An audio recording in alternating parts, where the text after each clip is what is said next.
Guys, welcome back to Lakshmi Lokesh YouTube channel. ಎಲ್ಲರೂ ಹೇಗಿದ್ದೀರಾ? I hope ಎಲ್ಲರೂ ಚೆನ್ನಾಗಿದ್ದೀರಾ ಅಂತ ಅಂದ್ಕೊಂಡಿದ್ದೀನಿ. ನಾನು ಕೂಡ ತುಂಬ ಚೆನ್ನಾಗಿದ್ದೀನಿ ಅಂತ ಹೇಳ್ತಾ ಇವತ್ತಿನ ಬ್ಲಾಗ್ ಸ್ಟಾರ್ಟ್ ಮಾಡ್ತಾ ಇದ್ದೀನಿ. ಸೊ ಇನ್ನು ಯಾರ್ಯಾರು ನನ್ನ ಚಾನಲ್ನ ಸಬ್ಸ್ಕ್ರೈಬ್ ಮಾಡಿಲ್ಲ ದಯವಿಟ್ಟು ಸಬ್ಸ್ಕ್ರೈಬ್ ಮಾಡ್ಕೊಂಡು ಸಪೋರ್ಟ್ ಮಾಡಿ. ಹಾಗೆ ಸೊ ಇದುವರೆಗೂ ಸಬ್ಸ್ಕ್ರೈಬ್ ಮಾಡಿರೋ ಪ್ರತಿಯೊಬ್ಬರಿಗೂ ಕೂಡ ಥ್ಯಾಂಕ್ಸ್ ಅಂತ ಹೇಳ್ತಾ ಇವತ್ತಿನ ಬ್ಲಾಗ್ ಸ್ಟಾರ್ಟ್ ಮಾಡ್ತಾ ಇದ್ದೀನಿ ಗೈಸ್.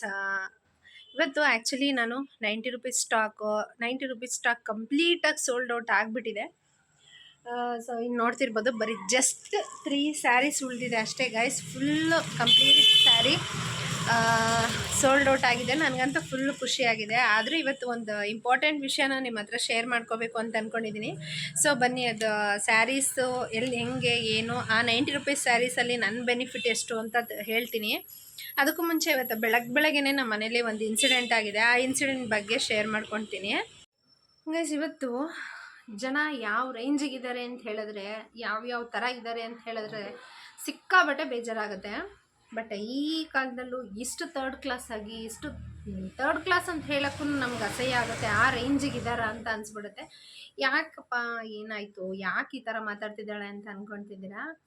ಸೊ ಅದಕ್ಕೂ ಮುಂಚೆ ನನ್ನ ಮಗನ್ನ ನೋಡಿ ಎಷ್ಟು ಹೊಟ್ಟೆ ಉರಿತಾ ಇದೆ ಅಂತ ತೋರಿಸ್ತೀನಿ ನೋಡಿ. ಅಲ್ಲಿ ನೋಡ್ತಿರ್ಬೋದು ನೀವು ಹೆಂಗೆ ಮಲಗಿಸಿದ್ದೀನಿ ಅಂತ.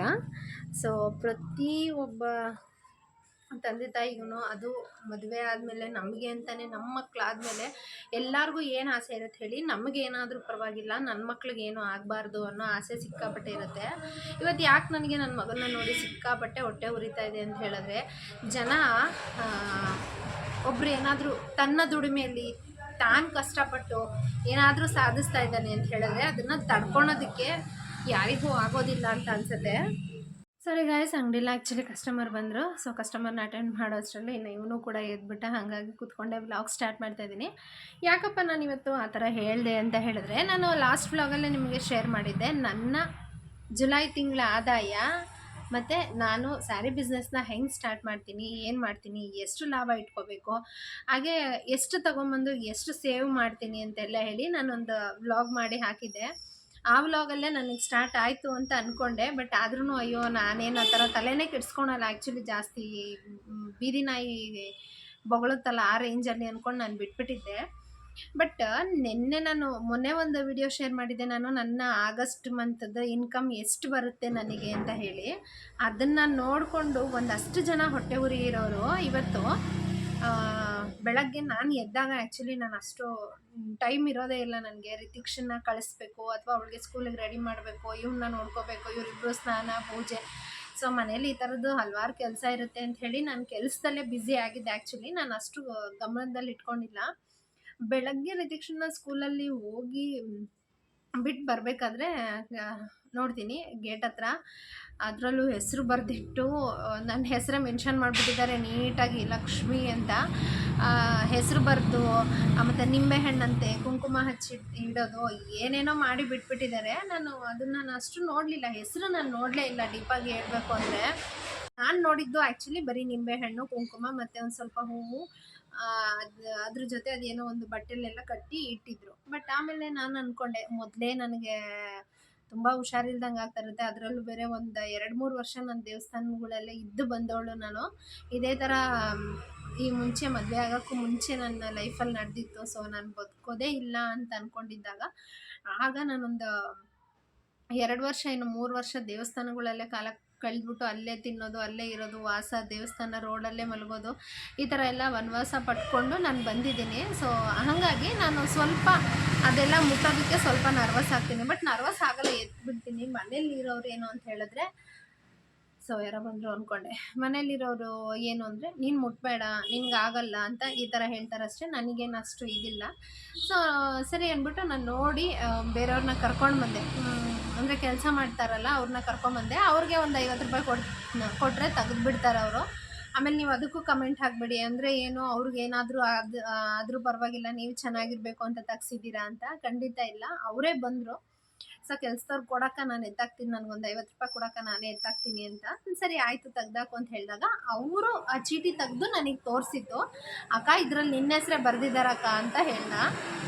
ಸರಿ ಆಯಿತು ಅಂದ್ಬಿಟ್ಟು ಸರಿ ತೋರಿಸೋದು ಅಂತ ನಾನು ಹೇಳಿದೆ. ನಾನು ಅದನ್ನು ತೋರಿಸಿದಾಗ ನನ್ನ ಹೆಸರು ನೀಟಾಗಿ ಮೆನ್ಷನ್ ಆಗಿತ್ತು. ಆವಾಗ ನಮ್ಮ ಮನೇಲಿ ಹೇಳ್ತಾಯಿದ್ರು, ನೋಡು ಇದಕ್ಕೆ ಹೇಳೋದು ಈ ಥರ ಎಲ್ಲ ಹಾಕಬೇಡ ವಿಡಿಯೋಸು, ಹೆಂಗೆ ಹಾಕೋತಾರೆ ಅಂತ. ನಾನು ಆವಾಗ ಅಮ್ಮಂಗೆ ಒಂದೇ ಮಾತು ಹೇಳಿದೆ, ಅಮ್ಮ ಅವ್ರು ಏನಾದರೂ ಮಾಡ್ಕೊಳ್ಳಿ ಬಿಡಮ್ಮ, ನಾನು ಅವ್ರ ಮನೆ ದುಡ್ಡೇನು ತಂದು ನಾನು ತಗೊಂಡಿಲ್ಲ, ಅಥವಾ ನಾನು ಕಳ್ತನ ಮಾಡ್ಕೊಂಬಂದಿದ್ದೀನಿ ಅಂತ ನಾನೇನೋ ಒತ್ಕೊಂಡು ಬಂದಿಲ್ಲ. ನಾನು ಕಷ್ಟಪಟ್ಟು ನಾನು ದುಡಿತಾ ಇರೋದನ್ನು ನೋಡಿಕೊಂಡು ಈ ಥರ ಮಾಡಿದ್ದಾರೆ, ಏನಾದರೂ ಮಾಡ್ಕೊಂಡು ಬಿಡು ಅಂತ. ಯಾಕೆ ನಾನು ನನ್ನ ಮಗನ್ನ ನೋಡಿದ್ರೆ ಹೊಟ್ಟೆ ಉರಿತಾ ಇದೆ ಅಂತ ಹೇಳಿದೆ ಅಂದರೆ, ಅವ್ರು ಮಾಡಿದ್ರಲ್ಲ ಅದೇ ಜಾಗದಲ್ಲಿ ಬೈ ಮಿಸ್ಸಾಗಿ ಅವ್ನು ಬಿದ್ದುಬಿಟ್ಟ ಗೈಸ್. ಮಿಸ್ಸಾಗಿ ಬಿದ್ದಿದ್ರು, ಮಿಸ್ಸಾಗಿ ಬಿದ್ದ ಅಂತಂದ್ರೂ ಕೂಡ ಸಿಕ್ಕಾಪಟ್ಟೆ ಹರ್ಟ್ ಆಯಿತು ನನಗೆ. ಇಲ್ಲಿ ಒಂದು ಸ್ವಲ್ಪ ಊದ್ಕೊಂಬಿಡ್ತು, ಗೇಟಿಗೆ ಕೆಳಗಡೆ ಎಡ್ಜಿಗೆ ಹೊಡ್ಕೊಬಿಟ್ಟ, ಸಿಕ್ಕಾಪಟ್ಟೆ ಹತ್ಬಿಟ್ಟ. ನಾನು ಅವಾಗ ಸಿಕ್ಕಾಪಟ್ಟೆ ಬೇಜಾರು ಮಾಡಿಕೊಂಡೆ. ಆಮೇಲೆ ಒಂದು ಸ್ವಲ್ಪ ವಿಕ್ಸ್ ಹಾಕಿ ಸಮಾಧಾನ ಮಾಡಿ ಮಲಗಿಸಿದ್ದೀನಿ. ನಾನು ಕೇಳೋದಿಷ್ಟೇ, ನಾವು ದುಡಿತೀವಿ ಅಂತ ಹೇಳಿ ನಾವು ಸೋಷಿಯಲ್ ಮೀಡಿಯಾದಲ್ಲಿ ಹಾಕ್ತೀವಿ ಅಂತ ಹೇಳಿದ್ರೆ ನಮಗೆ ಕಣ್ಣು ಬೀಳಲಿ, ಅಥವಾ ನಮ್ಗೆ ಯಾರೋ ಮಾಡ್ಸಾಕ್ಲಿ, ಅಥವಾ ನಮ್ಗೆ ಯಾರೋ ನೋಡಿ ಹುರ್ಕೊಳ್ಳಿ ಅಂತ ನಾವು ಹಾಕಿರಲ್ಲ. ಇದರಲ್ಲಿ ನಾವೇನಾದರೂ ಒಂದು ಸ್ವಲ್ಪ ದುಡಿಬೋದು, ನಾವು ಕೂಡ ಎಲ್ಲರ ಹಾಗೆ ಏನಾದರೂ ಸಾಧನೆ ಮಾಡ್ಬೋದು ಅನ್ನೋ ಇಂಟೆನ್ಷನಲ್ಲಿ ನಾವು ಹಾಕಿರ್ತೀವಿ. ಅದು ಬಿಟ್ಟರೆ ಯಾರಿಗೋ ಉರ್ಸೋಕ್ಕೋಸ್ಕರನೋ ಅಲ್ಲ. ಅಥವಾ ಕೆಲವು ಹೆಣ್ಮಕ್ಳು ಸುಮಾರು ಜನ ಮನೇಲಿ ಕೂತಿರ್ತಾರೆ. ಆ ಮನೇಲಿ ಕೂತಿರೋರು ನಮ್ಮಂಗೆ ಏನಾದರೂ ದುಡೀಲಿ, ಅಟ್ಲೀಸ್ಟ್ ಮನೇಲಿ ಕೂತ್ಕೊಂಡು ಮಾಡೋ ಬಿಸ್ನೆಸ್ಸಲ್ಲಿ 10,000 ರೂಪಾಯಿಗೆ ಇನ್ವೆಸ್ಟ್ ಮಾಡಿದ್ರೆ 1,000 ರೂಪಾಯಿ ಉಳಿದ್ರೂ ಕೂಡ ಮನೇಲೇ ಕೂತ್ಕೊಂಡು ಮಾಡೋವಂಥ ಬಿಸ್ನೆಸ್ನ ಅವರು ಸ್ಟಾರ್ಟ್ ಮಾಡಲಿ ಅನ್ನೋ ಇಂಟೆನ್ಷನಲ್ಲಿ ನಾನು ವ್ಲಾಗ್ ಮಾಡಿದ್ದಷ್ಟೇ. ಆಮೇಲೆ ಇನ್ನೊಂದೇನು ಅಂತ ಹೇಳಿದ್ರೆ, ತುಂಬ ಜನ ಹೌಸ್ ವೈಫ್ಗಳಿಗೆ ಹೊರಗಡೆ ಹೋಗಿ ಕೆಲಸ ಮಾಡಿ ದುಡಿಬೇಕು ಅನ್ನೋ ಆಸೆ ಇದ್ದೇ ಇರುತ್ತೆ. ಬಟ್ ಆದರೆ ಕಳಿಸ್ದೇ ಇರೋರು ಸಿಕ್ಕಾಪಟ್ಟೆ ಜನ ಇದ್ದಾರೆ.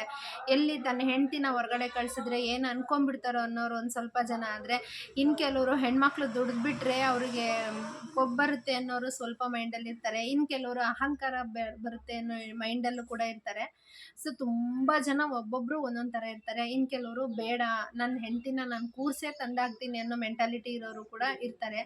ಅದರಲ್ಲಿ ನಮಗೆ ಅನ್ಸೋದೇನು ಅಂತ ಹೇಳಿದ್ರೆ, ಎಲ್ಲದಕ್ಕೂ ನಮ್ಗೆ ಅವ್ರನ್ನೇ ಕೇಳಬೇಕು ಅಂತ ಹೇಳಿದಾಗ ನಮಗೂ ಕೂಡ ಒಂದು ಸ್ವಲ್ಪ ಇರಿಟೇಷನ್ನು ಆಗಿಬಿಡುತ್ತೆ. ಫಸ್ಟಿಂದ ದುಡಿತಿರೋರಿಗೆ ಇದು ಎಕ್ಸ್ಪೀರಿಯನ್ಸ್ ಆಗಿರುತ್ತೆ. ಮೊದಲಿನಿಂದ ಕೆಲ್ಸಕ್ಕೆ ಹೋಗಿರೋರು ಈಗ ಸಡನ್ನಾಗಿ ಮದುವೆ ಆದಮೇಲೆ ಮನೇಲೇ ಇರು ಅಂತ ಹೇಳಿದ್ರೆ ಯಾರೂ ಇರೋಕ್ಕೆ ಇಷ್ಟಪಡಲ್ಲ. ನಾನು ಸಣ್ಣ ಮಗು ಇದ್ದಾಗಿಂದಾನು, ಅಂದರೆ ನನಗೆ ಜ್ಞಾನ ಬಂದಂಗೆ ನಾನೊಂದು 5th ಸ್ಟ್ಯಾಂಡರ್ಡಿಂದನೂ ಬೀದಿಲಿ ಹೂವು ಮಾರಿ ನನಗೆ ಅಭ್ಯಾಸ ಆಗಿಬಿಟ್ಟಿದೆ.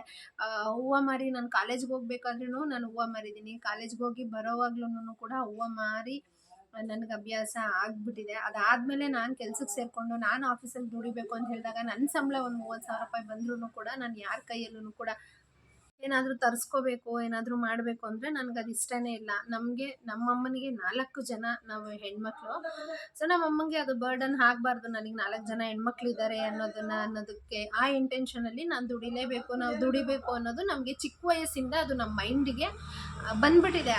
ಸೊ ಹಂಗಾಗಿ ನಾನು ಅದನ್ನೇ ಕಂಟಿನ್ಯೂ ಮಾಡ್ಕೊಂಬರ್ತಾಯಿದ್ದೀನಿ. ಈಗ ಮದುವೆ ಆದಮೇಲೆ ಆಫೀಸ್ ಕೆಲಸಕ್ಕೆಲ್ಲ ನಾನು ಕಳಿಸಲ್ಲ ಅಂತ ಲೋಕಿ ಹೇಳಿದ್ಮೇಲೆ, ಅದು ನನಗೆ ಸ್ಮಾಲ್ ಬಿಸ್ನೆಸ್ ಆದರೂ ಮಾಡಬೇಕು ಅಂತ ಹೇಳಿ ನಾನು ಅಂಗಡಿ ಇಟ್ಕೊಂಡಿದ್ದು. ನಾನು ಅಂಗಡಿಲೂ ಕೂಡ ನಾನೇನೋ ಸುಮ್ಮನೆ ಕೂತ್ಕೊಂಡು ಏನಾದರೂ ಮಾಡಬೇಕು ಅಂತ ಇವಾಗ ನಾನು ಅಂಗಡಿ ಇಟ್ಕೊಂಡು ಅಂಗಡಿಲೂ ಸೀರೆ ವ್ಯಾಪಾರ ಮತ್ತು ಇದು ಸ್ಕೂಲ್ ಇರೋದ್ರಿಂದ ಬುಕ್ ಸ್ಟೋರು, ಬ್ಯಾಂಗಲ್ ಸ್ಟೋರು ಎಲ್ಲ ಮಿಕ್ಸಲ್ಲಿ ಇಟ್ಕೊಂಡಿದ್ರು ನನ್ನ ಮೈಂಡ್ ಏನಾದರೂ ಒಂದು ಓಡ್ತಾ ಇರುತ್ತೆ. ನಾನು ಮನೇಲೇನೋ ಅಷ್ಟು ಬ್ಯುಸಿಯಾಗಿರ್ತೀನಿ, ಇಲ್ಲಿ ಏನಾದರೂ ಮಾಡಬೇಕು. ಈಗ ಅಂಗಡಿಲಿ ನಾನು ಸುಮ್ಮನೆ ಇರ್ತೀನಿ, ಪಾಪನೇನಾದರೂ ಅಮ್ಮನ ಮನೆಗೆ ಕಳಿಸ್ಬಿಟ್ರೆ ಮಧ್ಯಾಹ್ನದ ಹೊತ್ತು ನಾನು ಫ್ರೀ ಇರ್ತೀನಲ್ವ, ಏನಾದರೂ ಮಾಡ್ಬೋದಲ್ವಾ, ಏನಾದರೂ ದುಡಿಬೋದಲ್ವಾ ಅಂತ ಈ ಥರ ನನ್ನ ಮೈಂಡ್ ಇರುತ್ತೆ. ಸೊ ನಾನು ದುಡ್ದಿದ್ದು ಹಾಕಿದ್ದೇ ತಡ ಮಾಟ ಮಂತ್ರ ವಾಮಾಚಾರ ಮಾಡಿಸೋದಕ್ಕೂ ರೆಡಿ ಆಗಿಬಿಡ್ತಾರೆ. ಸೊ ನಾನು ಅಂದ್ಕೊಂಡಿದ್ದೀನಿ, ಇದು ಯಾರು ನನಗೆ ಗೊತ್ತಿರೋ ಮಟ್ಟಿಗೆ ಹೊರಗಡೆ ಅವ್ರು ಬಂದು ಮಾಡಿಸಿರಲ್ಲ, ನನಗೆ ಗೊತ್ತಿರೋರು ನನ್ನ ರಿಲೇಷನ್ಸು ನನಗೆ ಬೇಕಾಗಿರೋರೇ ಮಾಡಿಸಿರ್ತಾರೆ ಅಂತ. ಬಟ್ ಅವ್ರಿಗೆ ನಾನು ಏನು ಹೇಳೋಕ್ಕೆ ಇಷ್ಟಪಡ್ತೀನಿ ಅಂತ ಹೇಳಿದ್ರೆ, ಅವ್ರು ಏನೇ ಮಾಡಿದ್ರು ಕೂಡ ನನಗೆ ತಟ್ಟಲ್ಲ. ತುಣಿಯೋಕ್ಕೆ ಅಂತ 10 ಜನ ಇದ್ದರೆ ಕಾಯೋಕ್ಕೆ ಒಬ್ಬರಾದರೂ ಇದ್ದೇ ಇರ್ತಾರೆ ಅನ್ನೋದು ನನ್ನ ಪಾಲಿಸಿ.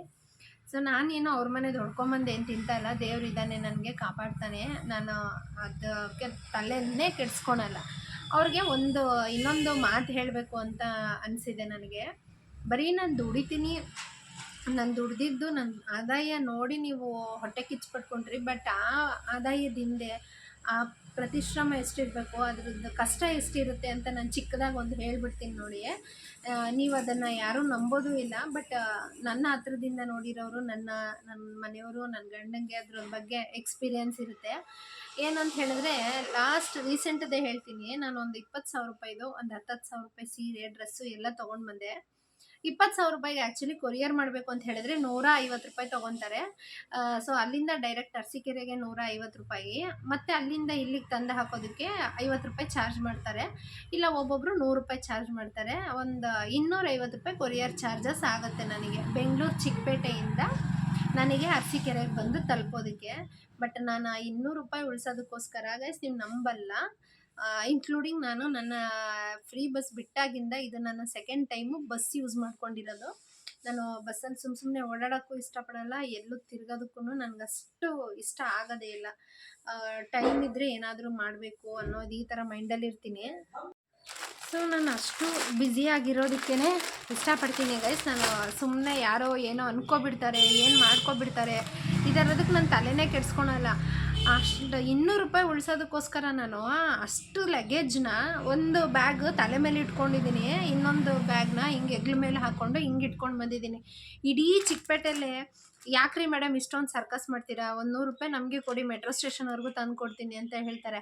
ಅಯ್ಯೋ ಕೊರಿಯರ್ಗೆ ನನಗೆ 200 ರೂಪಾಯಿ ಆಗುತ್ತೆ, ಮೆಟ್ರೋ ಸ್ಟೇಷನ್ಗೆ ತಂದು ಕೊಡೋದಕ್ಕೆ 200 ರೂಪಾಯಿ ಕೇಳ್ತಾರಲ್ಲ ಅಂತ ಹೇಳಿ ನಾನು ಅಲ್ಲೂ ಕೂಡ ಉಳಿಸ್ಕೊಂಡು ಬಂದಿರ್ತೀನಿ. ಎಷ್ಟು ಭಾರ ಇದ್ರೂ ಕೂಡ ಎತ್ಕೊಂಡಿರ್ತೀನಿ. ನನಗಂತೂ ಮನೆ ಕಟ್ಟಬೇಕಾದ್ರೆ ಬಿದ್ದಾಗಿಂದ ನನ್ನ ಮೂಳೆ ಅಷ್ಟು ಸಪೋರ್ಟಿವ್ ಆಗಿಲ್ಲ, ನನಗೆ ಬ್ಯಾಕ್ ಬೋನು. ಬಟ್ ನನಗೆ ಅಷ್ಟು ಇದಾಗಿದ್ರೂ ಕೂಡ ಒಂದು ನಿಮಿಷ ಗೈಸ್ ಹೋದರು. ಸೊ ನನಗದು ಅಷ್ಟು ಪೇಯ್ನ್ ಇದ್ರೂ ಕೂಡ ನನಗೆ ಕೊಡೋದಕ್ಕೆ ಇಷ್ಟ ಆಗೋದಿಲ್ಲ. ನನಗೆ ನಾನೇ ಹೊತ್ಕೊಂಬರ್ಬೇಕು, ಬೇಡ ಈ 200 ರೂಪಾಯಿ ಮಿಕ್ಕಿದ್ರೆ ನನ್ನ ಮಕ್ಳಿಗೆ ಆಗುತ್ತೆ ಅಂತ ಹೇಳ್ತೀನಿ. ಒಂದೊಂದು ಸಲ ನಾನು ಹತ್ಬಿಟ್ಟಿರ್ತೀನಿ, ಇಷ್ಟೊಂದು ಕಷ್ಟಪಡ್ತೀನಿ ನಾನು. 50 ಪೈಸದ ಪೆನ್ಸಿಲ್, 4 ರೂಪಾಯಿ ಪೆನ್ಸಿಲ್ಗೆ 5 ರೂಪಾಯಿಗೆ ಮಾರ್ತೀನಿ ಅಂದರೆ 50 ಪೈಸಕ್ಕೋಸ್ಕರನೂ ನಾನು ಇಷ್ಟೊಂದು ಲಗೇಜ್ ಹೊತ್ಕೊಂಬರ್ತೀನಿ ಅಂತ ಅದೆಷ್ಟು ನೋವು ತಿಂದಿರ್ತೀನಿ. ಅದ್ರದ್ದು ಕಷ್ಟ ಏನು, ಅದ್ರದ್ದು ಎಷ್ಟೆಷ್ಟು ಏನೇನು ಆಗಿದೆ ಅನ್ನೋದು ನನಗೆ ಮಾತ್ರ ಗೊತ್ತಿರುತ್ತೆ. ನಿಮ್ಮಂಥವ್ರಿಗೇನು ಮಾತಾಡ್ತೀರಾ, ಸುಖ ಇರೋದನ್ನು ಮಾತ್ರ ಐಡೆಂಟಿಫಿಕೇಷನ್ ಮಾಡ್ತೀರಾ, ಬಟ್ ಅದರಿಂದ ಕಷ್ಟ ಎಷ್ಟು ಪಡಬೇಕು ಅನ್ನೋದು ಗೊತ್ತಿಲ್ಲ. ಹೆಣ್ಮಕ್ಳು ನಾವೆಲ್ಲ ಹೆಂಗೆ ಅಂತ ಹೇಳಿದ್ರೆ, ಕೆಲವೊಂದಷ್ಟು ಜನ ಮನೇಲಿ ಕುತ್ಕೊಂಡು ತಿಂದ್ರೂ ಕೂಡ ಅವಳಿಗೇನು ಗಂಡ ತಂದು ಹಾಕ್ತಾನೆ, ಗಂಡ ತಂದು ಹಾಕಿದ್ದನ್ನು ತಿನ್ಕೊಂಡು ಆರಾಮಾಗಿದ್ದಾಳೆ ಅಂತ ಮಾತಾಡ್ತಾರೆ. ಅಥವಾ ಕೂಲಿಗೆ ಹೋಗ್ತೀನಿ ಅಂತ ಹೇಳಿದ್ರೆ ಇನ್ನೊಂದು ಮಾತಾಡ್ತಾರೆ, ಅಯ್ಯೋ ಗಂಡ ತಂದು ಹಾಕಿದ್ರೂ ಅವಳೇ ಬೇಕು ಅಂತ ಅವಳ ಶೋಕಿಗೋಸ್ಕರ ಹೋಗ್ತಿದ್ದಾಳೆ ಕೆಲಸಕ್ಕೆ ಅಂತ ಮಾತಾಡ್ತೀರಾ. ಒಂದು ವೇಳೆ ಸಣ್ಣ ಆದರೆ ತಂದು ಹಾಕಿದ್ರು ತಿಂದು ಮೈ ತುಂಬ ಕೊಲ್ಲು ಬುದ್ಧಿ ಇಟ್ಕೊಂಡಿದ್ದಾಳೆ, ಆ ಕೊಲ್ಲಿರೋದ್ರಿಂದನೇ ಇವಳು ಸಣ್ಣ ಅಂತ ಮಾತಾಡ್ತಾರೆ. ದಪ್ಪ ಆಗಿಬಿಟ್ರೆ ಚೆನ್ನಾಗಿ ತಂದಾಕ್ತಾನೆ, ಚಿಂತೆ ಇಲ್ಲ, ಏನೂ ಇಲ್ಲ, ತಿಂತಾಳೆ, ದಪ್ಪ ಆಗಿದ್ದಾಳೆ ಅಂತ ಮಾತಾಡ್ತಾರೆ. ಸಮಾಜದಲ್ಲಿ ಹೆಂಗಿರಬೇಕು ಅಂತಲೇ ಗೊತ್ತಿಲ್ಲ. ಈ ಥರ ಎಕ್ಸ್ಪೀರಿಯೆನ್ಸ್ ಆಲ್ಮೋಸ್ಟ್ ಎಲ್ಲ ಹೆಣ್ಮಕ್ಳಿಗೂ ಆಗ್ಬಿಟ್ಟಿರುತ್ತೆ. ನಾನು ಕೇಳ್ಕೊಳೋದಿಷ್ಟೇ, ದೇವರೇ ಯಾರ್ದೂ ನಾನು ಒಬ್ರದ್ದು ಹೊಡ್ಕೊಂಡಂತೂ ನಾನು ತಿಂದಿಲ್ಲ. ನಾನು ಕಷ್ಟಪಟ್ಟು ನಾನು ದುಡ್ಕೊಂಡು ತಿನ್ನೋದನ್ನೇ ನನಗೆ ನನ್ನ ಅಮ್ಮ ಕಲಿಸಿರೋದು. ಸೊ ನಾವೆಲ್ಲ ಹೆಣ್ಮಕ್ಳು ನಮ್ಮ ಕಾಲ ಮೇಲೆ ನಾವು ನಿಂತ್ಕೊಂಡು ಏನಾದರೂ ಒಂದು ಸಾಧಿಸ್ಬೇಕು ಅನ್ನೋದರಲ್ಲಿ ಇರ್ತೀವಿ ಹೊರತು, ಏನೋ ನಮ್ಮ ಕೈಯಲ್ಲಿ ಆಗಲ್ಲ, ನಾವು ಮದುವೆ ಆಗಿಬಿಟ್ವಿ, ತಂದು ಹಾಕಿದ್ದನ್ನು ಕುತ್ಕೊಂಡು ತಿನ್ಕೊಂಡಿರೋಣ ಅಂತ ನಾನಂತೂ ಬೆಳೆದಿಲ್ಲ. ನಾನು 4 ಜನ ನಮ್ಮ ಹೆಣ್ಮಕ್ಳನ್ನೂ ನಮ್ಮಮ್ಮ ನಮ್ಗೆ ಆ ಥರ ಕಲಿಸಿಲ್ಲ. ಮಾಡ್ಕೊಳ್ಳಿ, ಅವ್ರು ಮಾಡಿದ್ದು ಅವ್ರಿಗೇ. ಇವತ್ತು ನಾವು ಹಾಳಾಗಲಿ ಅಂತ ಮಾಡಿಸಿರ್ತಾರೆ, ಬಟ್ ಒಂದಲ್ಲ ಒಂದು ದಿವಸ ಅದು ನಂಗೆ ತಟ್ಟುತ್ತೆ. ನನಗೆ ಯಾಕೆ ಬೇಜಾರಾಗಿದ್ದು ಅಂತ ಹೇಳಿದ್ರೆ, ಇವತ್ತು ಪಾಪ ಅದೇ ಜಾಗದಲ್ಲಿ ನನ್ನ ಮಗ ಬಿದ್ದುಬಿಟ್ನಲ್ಲ ಅಂಥೇಳಿ ಸಿಕ್ಕಾಪಟ್ಟೆ ಬೇಜಾರಾಯಿತು. ಬಟ್ ಆದ್ರೂ ಸಮಾಧಾನ ಮಾಡ್ಕೊಂಡಿದ್ದೀನಿ. ಯಾರ್ದು ನಾನೇನು ಅನ್ಯಾಯ ಮಾಡಿಲ್ಲ. ನಮ್ಮಮ್ಮ ಹೇಳೋದು ನನಗೆ ಅದೊಂದೇ, ಬಿಟ್ಟಾಕು ಅಂಥವ್ರಿಗೆಲ್ಲ ತಲೆನೇ ಕೆಡಿಸ್ಕೋಬೇಡ, ಅಂಥವ್ರು ಮುಂದೆ ನುಗ್ತಿರು ಅಂತ ಹೇಳ್ತಾ ಇರ್ತಾರೆ. ಇನ್ನು ಇದ್ರ ಬಗ್ಗೆನೇ ಜಾಸ್ತಿ ಹೇಳಿದ್ರೆ ನಿಮಗೂ ಕೂಡ ಬೇಜಾರಾಗುತ್ತೆ, ಅದನ್ನು ಅಲ್ಲಿಗೆ ಬಿಡ್ತೀನಿ. ನನ್ನ ತುಂಬ ಜನ ಸಿಸ್ಟರ್ಸು ಕೇಳ್ತಾ ಇರೋದು, ಸಿಸ್ಟರ್ ನೀವು 90 ರೂಪಾಯಿ ಸೀರೆ ಅಂತ ಹೇಳ್ತೀರಾ, ಹೆಂಗೆ ಬರುತ್ತೆ ಏನು, ನಮ್ಗೆ ಅದನ್ನು ತೋರಿಸಿ ಅಂತ ಕೇಳ್ತಾ ಇದ್ದೀರಾ. ಸೊ ಅದು ಒಂದು ಆಲ್ರೆಡಿ ನನ್ನ ಬ್ಲಾಗಲ್ಲಿ ನಾನು ಶೇರ್ ಮಾಡಿದ್ದೀನಿ, ಬಟ್ ಆದ್ರೂ ಕೇಳ್ತಾ ಇದ್ದೀರಾ ಅಂತ ಹೇಳಿ ತೋರಿಸ್ತೀನಿ. ನಿಜವಾಗ್ಲೂ ಯಾವುದೇ ರೀತಿ ಡ್ಯಾಮೇಜ್ ಪೀಸ್ ಬಂದಿರಲ್ಲ. ಬಟ್ ಈ ಥರ ಸೀರೆಸ್ನ ತೊಗೋಬೇಕು ಅಂತ ಹೇಳಿದ್ರೆ ನಾನು ಆ ವಿಡಿಯೋದಲ್ಲೂ ಶೇರ್ ಮಾಡಿದ್ದೀನಿ. ನಿಮಗೆ ಎಕ್ಸ್ಚೇಂಜ್ ಕೊಡುವಂಥ ಅಂಗಡಿಗಳಲ್ಲಿ ಮಾತ್ರ ಪರ್ಚೇಸ್ ಮಾಡಿ ಸೀರೆ ಬಿಸ್ನೆಸ್ ಮಾಡೋರು, ಇಲ್ಲಾಂದರೆ ತೊಗೊಳೋದಕ್ಕೆ ಹೋಗಬೇಡಿ. ಯಾಕೆಂದರೆ ಒಂದೊಂದು ಅಂಗಡೀಲಿ ನೀವೇನು ಬಿಲ್ ಮಾಡಿಸಿ ಈಚೆ ಹೋಗಿದ ತಕ್ಷಣ ಮುಗೀತು, ಆಮೇಲೆ ರಿಟರ್ನು ಇರೋಲ್ಲ, ಎಕ್ಸ್ಚೇಂಜು ಇಲ್ಲ, ರೀಫಂಡು ಇಲ್ಲ ಅಂತ ಹೇಳ್ತಾರೆ. ಆ ಥರ ಅಂಗಡೀಲಿ ದಯವಿಟ್ಟು ಶಾಪ್ ಮಾಡೋದಕ್ಕೆ ಹೋಗಬೇಡಿ. ಯಾಕೆಂತ ಹೇಳಿದ್ರೆ ನಾನು ತರೋದು ಶಾಪ್ ಬಂದುಬಿಟ್ಟು ನನಗೇನಾದರೂ ವ್ಯಾಪಾರ ಆಗಿಲ್ಲ ಅಂದರೆ 6 ಮಂತ್ ಆದಮೇಲೆ ಅದು ರಿಟರ್ನ್ ಇರುತ್ತೆ, ಮತ್ತು ನ್ಯೂ ಸ್ಟಾಕ್ ತರ್ಬೋದು. ಆ ಥರದ್ದು ಶಾಪಲ್ಲೇ ತರೋದು. ನೋಡಿ ಈಗ ನಾನು ಹಾಕಿರೋದು ಇದು ನಾವು ಕೂಡ ಹಾಕೊಬೋದು, ಡೈಲಿ ವೇರ್ ಸ್ಯಾರಿನೇ. ಬಟ್ ಏನು ಮೆಜರ್ಮೆಂಟ್ ಬಂದಿರುತ್ತೆ ಅದೇ ಥರನೇ ಇರುತ್ತೆ. ಸಾಫ್ಟಾಗಿದೆ, ನೋಡ್ತಾ ಇರ್ಬೋದು. ಒಂದು ಹ್ಯಾಂಡ್ ಫೋಲ್ಡಿಂಗ್ ಈ ಥರ ಇರುತ್ತೆ. ಇದರಲ್ಲಿ ಕಲರ್ ಆಪ್ಷನ್ಸು ಕೂಡ ನಾನು ತಂದಿದ್ದೆ. ಜಸ್ಟ್ ನಾನು ಮಿಕ್ಕಿರೋದೇ ನನ್ನ ಇದು ಇನ್ನೊಂದು ಪೀಸಸ್ ಇದೆ ಅಷ್ಟೇ ಗೈಸ್. ಇನ್ನು ಎಲ್ಲ ಸ್ಟಾಕು ಸೋಲ್ಡ್ ಔಟ್ ಮಾಡಿದ್ದೀನಿ. ನಾನು 90 ರುಪೀಸ್ ಸ್ಯಾರೀಸ್ನ ಹೆಂಗೆ ಮಾರಿದ್ದೀನಿ ಅಂತ ಹೇಳಿದ್ರೆ, ನಾನು ಆಲ್ರೆಡಿ ಶೇರ್ ಮಾಡಿದ್ದೀನಿ. 150 ರುಪೀಸಲ್ಲಿ ಮಾರಿದ್ದೀನಿ ನಾನು. ತೀರಾ ಬಡವರು ಅಂತ ಬಂದಾಗ ನಾನು 140, 130 ಈ ಥರನೂ ಕೊಟ್ಟಿದ್ದೀನಿ. ಡಿಪೆಂಡ್ಸ್ ಕಸ್ಟಮರ್ ಮೇಲೆ ಇರುತ್ತೆ. ಸೊ ಬಡವರಾದರೆ ಒಂದು 10 ರೂಪಾಯಿ ಇನ್ನೂ ಕಡಿಮೆ ಕೊಡಿ. ಚೆನ್ನಾಗಿರೋರು ತೊಗೊಳ್ತಾರೆ ಅನ್ನೋರಿದ್ರೆ 150 ರೂಪಾಯಿ ಕಡಿಮೆ ಮಾರಬೇಡಿ. ಯಾಕೆಂದರೆ ನಾವು ಅಲ್ಲಿಂದ ತಂದು ಏನಾದರೂ ಸಂಪಾದನೆ ಮಾಡಬೇಕು ಅಂತಲೇ ಇರೋದಲ್ವ. ಸೊ ಇದೊಂದು ಸ್ಯಾರೀಸ್ ಇದೆ. ಇದು ಸ್ಯಾರಿ ಹಿಂಗೆ ಶೇಕ್ ಮಾಡಿದ್ರೇ ನಿಮ್ಗೆ ಗೊತ್ತಾಗ್ತಾ ಇರುತ್ತೆ ಯಾವ ಥರ ಇರುತ್ತೆ ಅಂಥೇಳಿ. ಮಾಮೂಲಿ ನೈಲಾನ್ ಬಟನ್ ಎಲ್ಲ ಆದರೆ ಹಿಂಗೆ ಆಗುತ್ತೆ. ಬಟ್ ಇದು ನೋಡ್ತಾ ಇರ್ಬೋದು, ಹಿಂಗೆ ವೀವ್ಸ್ ಥರ ತುಂಬ ಅಂದರೆ ತುಂಬ ಸಖತ್ತಾಗಿ ಬರುತ್ತೆ. ಈ ಸ್ಯಾರೀಸ್ನು ಕೂಡ ನಾನು ಜಸ್ಟ್ 150 ರುಪೀಸ್ಗೆ ಸೇಲ್ ಮಾಡಿರೋದು. ಇನ್ನು ಜಸ್ಟ್ ಇದು 2 ಸ್ಯಾರೀಸ್ ಮಿಕ್ಕಿದೆ ಅಷ್ಟೇ. 90 ರುಪೀಸ್ ಸ್ಯಾರೀಸಲ್ಲಿ ನಾನು ಆಲ್ಮೋಸ್ಟ್ ಒಂದು 35 ಪೀಸಸ್ ತೊಗೊಂಡು ಬಂದಿದ್ದೆ. ಎಲ್ಲ ಖಾಲಿ ಆಗಿದೆ. ನೀವೇ ಕೌಂಟ್ ಮಾಡ್ಕೊಳ್ಳಿ. 90 ರುಪೀಸ್ ಸ್ಯಾರೀಸ್ ತೊಗೊಂಬಂದು 150 ರುಪೀಸಿಗೆ ಮಾರಿದ್ರೆ ಎಷ್ಟು ಸಿಕ್ಕಿರುತ್ತೆ ಲಾಭ ಏನು ಅಂತ ನಿಮಗೆ ಗೊತ್ತಿರುತ್ತೆ. ಬಟ್ ಸ್ಯಾರಿ ಬಿಸ್ನೆಸ್ ಮಾಡೋರು ನಿಜವಾಗ್ಲೂ ಮತ್ತೆ ಹೇಳ್ತಾ ಇದ್ದೀನಿ, ಚಿಕ್ಕಪೇಟೆಯಲ್ಲಿ ನೋಡಿ ತೊಗೊಂಡು ಬನ್ನಿ. ನಿಮ್ಮ ಸ್ಯಾರೀಸ್ನ ಅವ್ರು ವ್ಯಾಪಾರ ಆಗಿಲ್ಲ ಅಂತ ಹೇಳಿದ್ರೆ ರಿಟರ್ನ್ ತೊಗೊಳೋರು ಆಗಿರಬೇಕು, ಮತ್ತು ಡ್ಯಾಮೇಜ್ ಏನಾದರೂ ಇದ್ದರೆ ರೀಫಂಡ್ ಕೊಡಬೇಕು. ಆ ಥರ ಶಾಪಲ್ಲಿ ತೊಗೊಂಬನ್ನಿ. ಒಂದ್ಸಲಿ ಬಿಲ್ ಆಗಿದ್ದು ವಾಪಸ್ ಕೊಟ್ಬಿಟ್ರೆ ಆ ಥರ ಶಾಪಲ್ಲಿ ನೀವು ಯಾರೂ ತೊಗೋಬೇಡಿ. ಮೇಯ್ನಾಗಿ ಹೊಸ್ದಾಗಿ ಸ್ಟಾರ್ಟ್ ಮಾಡ್ತೀನಿ ಅನ್ನೋರೇ ಯಾಮಾರಕ್ಕೆ ಹೋಗೋದು ನಾವು. ಇಲ್ಲಾಂದರೆ ಅದನ್ನು ಗೊತ್ತಿರೋರು ಯಾಮಾರಲ್ಲ. ಹೊಸ್ದಾಗಿ ಅವರು ನಮ್ಮನ್ನು ಮಾತಾಡಿಸ್ತಾರಲ್ಲ, ಆ ಮಾತಿಗೆ ನಮಗೆ ತೊಗೊಳೋಣ ಇದು ತೊಗೊಳ್ಳಿ ಅಂದಾಗ ತೊಗೊಳೋಣ ಅಂತ ನಮ್ಮ ಮೈಂಡಿಗೆ ಬಂದ್ಬಿಡುತ್ತೆ. ಆ ರೇಂಜಿಗೆ ಅವರು ಬ್ರೈನ್ ವಾಶ್ ಮಾಡ್ತಾರೆ. ಸೊ ಹುಷಾರಾಗಿ ಮಾಡಿ. ಇವತ್ತಿನ ವ್ಲಾಗ್ ಇಲ್ಲಿಗೆ ಮುಗಿಸ್ತಾ ಇದ್ದೀನಿ. ಹಾಗೆ ಕೊನೆಯದಾಗಿ ಇನ್ನೊಂದೇ ಒಂದು ಹೇಳಬೇಕು ಅಂತ ಅಂದ್ಕೊಂಡಿದ್ದೀನಿ. ಸಾಧ್ಯ ಆದರೆ ನಿಮಗೆ 4 ಜನಕ್ಕೆ ಹೆಲ್ಪ್ ಮಾಡಿ, ಆಗಲಿಲ್ವಾ ಬಿಟ್ಬಿಡಿ. ಈ ಥರ ಎಲ್ಲ ಮನೆ ಹಾಳು ಕೆಲಸ ಮಾಡೋದಕ್ಕೆ ಹೋಗಬೇಡಿ. ಬಟ್ ಭಗವಂತ ನಿಮ್ಮನ್ನು ಚೆನ್ನಾಗೇ ಇಟ್ಟಿರಲಿ. ಯಾಕೆ ಹೇಳಿ, ನಾನು ಚೆನ್ನಾಗಿರೋದನ್ನು ನೋಡಿ ನೀವು ಹುರ್ಕೊಂಡು ಸಾಯಬೇಕು. ಸೊ ಹಾಗಾಗಿ ನಿಮ್ಮನ್ನು ಚೆನ್ನಾಗಿಟ್ಟಿರಲಿ ಅಂತ ನಾನು ಕೇಳ್ಕೊತೀನಿ ಗೈಸ್. ಸೊ ವಿಡಿಯೋ ಇಷ್ಟ ಆಗಿದೆ ಲೈಕ್ ಮಾಡಿ, ಶೇರ್ ಮಾಡಿ. ಹಾಗೆ ಇನ್ನೂ ಯಾರ್ಯಾರು ನನ್ನ ಚಾನಲ್ನ ಸಬ್ಸ್ಕ್ರೈಬ್ ಮಾಡಿಲ್ಲ ಸಬ್ಸ್ಕ್ರೈಬ್ ಮಾಡ್ಕೊಂಡು ಸಪೋರ್ಟ್ ಮಾಡಿ. Thank you guys.